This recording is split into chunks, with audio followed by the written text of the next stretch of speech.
Hello and welcome to Rajya Sabha Television. You're watching The Big Picture with me, Frank Razan Pereira. Prime Minister Narendra Modi and Russian President Vladimir Putin today held the India-Russia annual summit, after which 8 pacts, including on cooperation on India's ambitious human space mission project Gaganyaan, were signed. Official sources said that the two countries also signed the $5 billion S-400 air defense system deal after talks between the two leaders in Hyderabad House. On this edition of The Big Picture, we will take stock of President Putin's visit to India. Joining me on the program today are Shashank, former Foreign Secretary, Smita Sharma, Deputy Editor of the Tribune, Sreeram Chaulia, Dean, Jindal School of International Affairs, and Major General Ashwini Sivaj, retired defense expert. Thank you to all my guests for joining me on this edition of The Big Picture.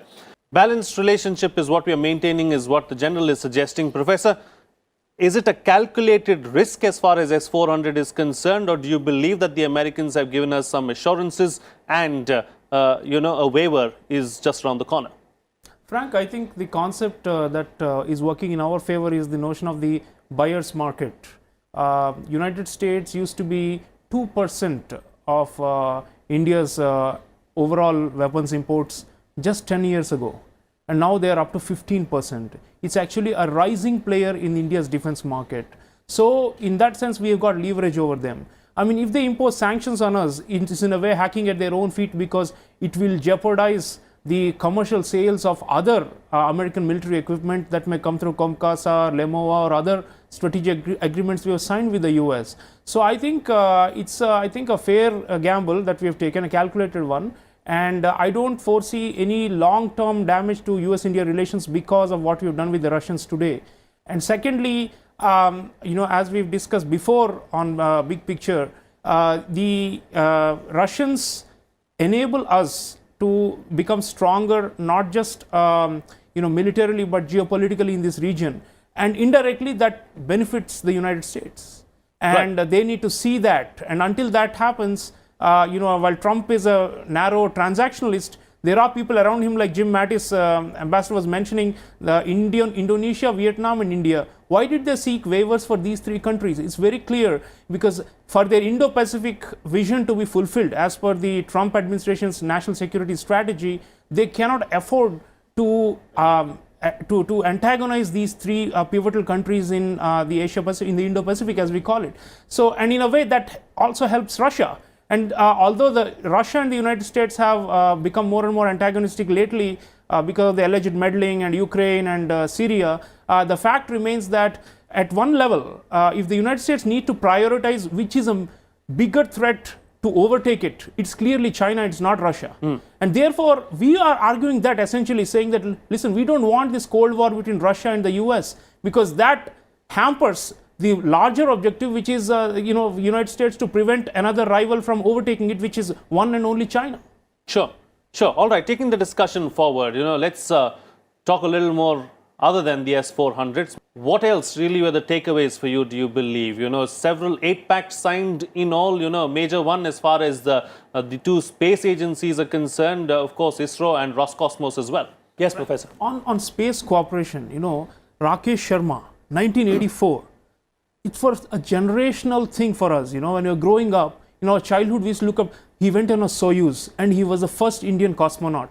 And today we have reached a technological level where we are saying we will do our own manned spacecraft, and the Russians are saying we will support you. That in a way shows how much this relationship has matured and evolved over time.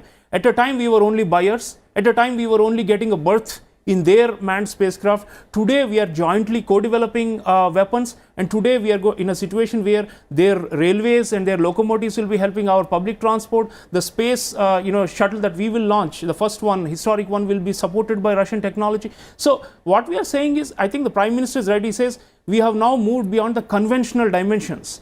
And I think there's been a conscious effort to do this, as we said, because the Trump factor and the subtext when they say in a changing world, a sturdy partner is like gold dust. And Russia is that. And when we say changing world, we clearly mean all these capricious new things like Trump.